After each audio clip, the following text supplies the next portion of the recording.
To be honest, I didn't think I got it when he crossed the line, but it was pretty amazing to have Dave Toll announce my name. You know, he's got that voice, man. You could hear it from like 10 miles away. Yeah. Where were you watching? I was just right at the finish line. I was sort of just creeping back towards the finish line. I was probably like 50 meters away, just watching the time, looking for Levi. And when I saw him coming, I was pretty sure that I had not done enough. But yeah, I mean, it was just a waiting game. 20 seconds, 20 of the longest seconds of my life, but it's good. You put time into Leipheimer early, and then he drew back. Tell me about your pacing throughout the race. Yeah, you know, I just I feel like I maybe went out a little bit too hard my first lap. I don't know splits or anything.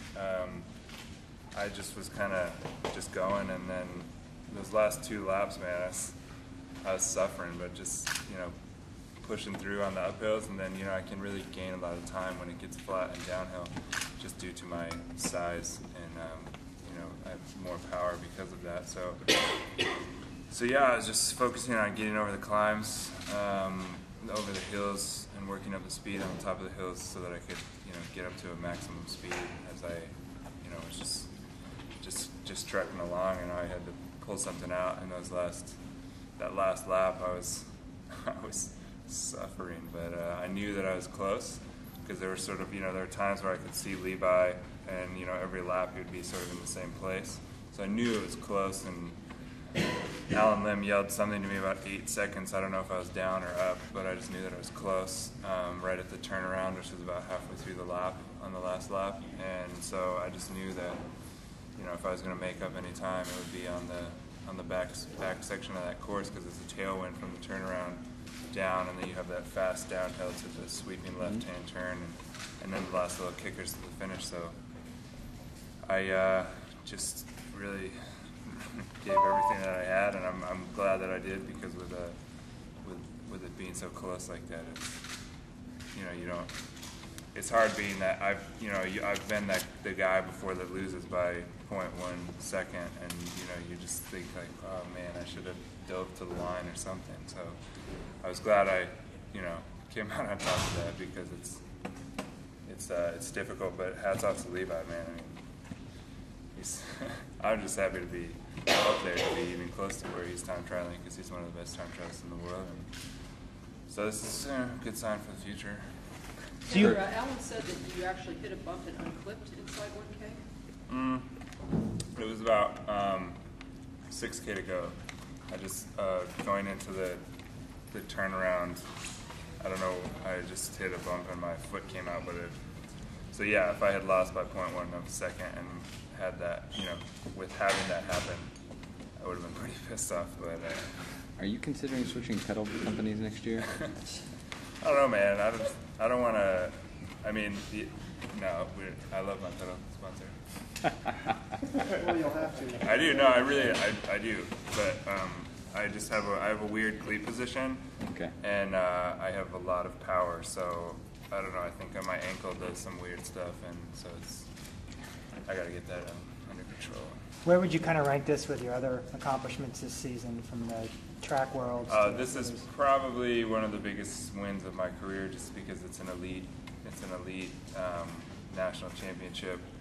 You know, any sort of under 23 race, you know, that's winning that is great, but it's not the real deal. And this is a jersey that I get to wear for the next year, in my first year as a pro, and I'm very excited about that. So it's up there, you know, it's up there with the World Championships on the track for sure. Do you think this could kick off kind of a TT rivalry with Levi for the next couple of years? I mean, being so close. And yeah, I mean, sure, if you want to put it that way. I mean, we're not really rivals. We're friends, and I respect him a lot because he's a legend in the sport. He's been around for a long time, and so I don't know. I'm just happy to come out on top today, and we'll see in the future. I mean, I don't know how long he's going to be around for. Your first U.S. Pro, you beat Levi at Utah. How much confidence did you come in with today?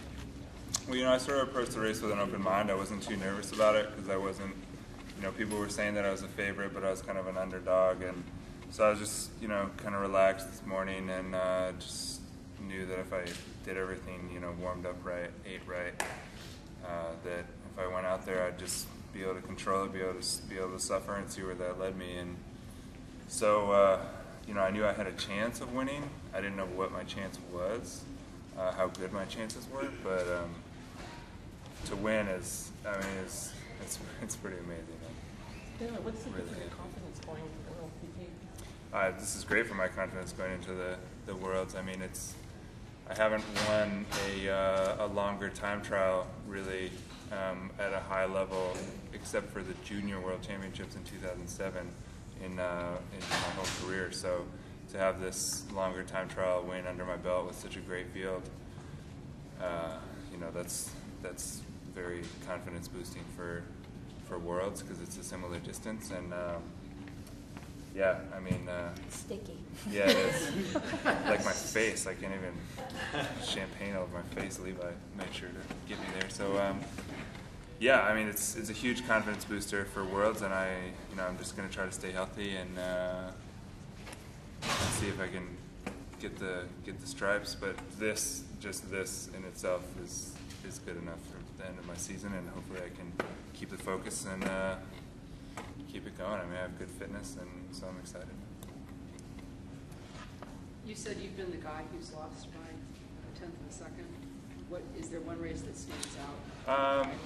I lost in at the Beijing World Cup in track and the pursuit. I lost. It was my first. The first pursuit that I had qualified in the top 4, so I was racing for a medal at a World Cup, and I got 4th by like 0.1 of the second, so that sucked for me. I mean, it wasn't a winner, like a first or second thing, but it was close. And you know, on the track, you get that a lot, where you know it's a small margin between finishing 8th and finishing 4th. So I kind of know how that feels, I guess.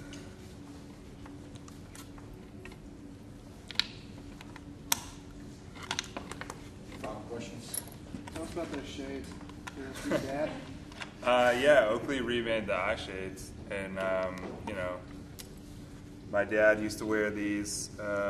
He used to look pretty good in them, but I think it was the whole '80s thing. I can't really pull them off because we live in a modern society. Pull them off. You look good. I mean, I just keep them on my head, just please the sponsors, and also, you know, I like to be different. I don't know if you guys noticed that. Thanks, guys. Well, Levi should be down.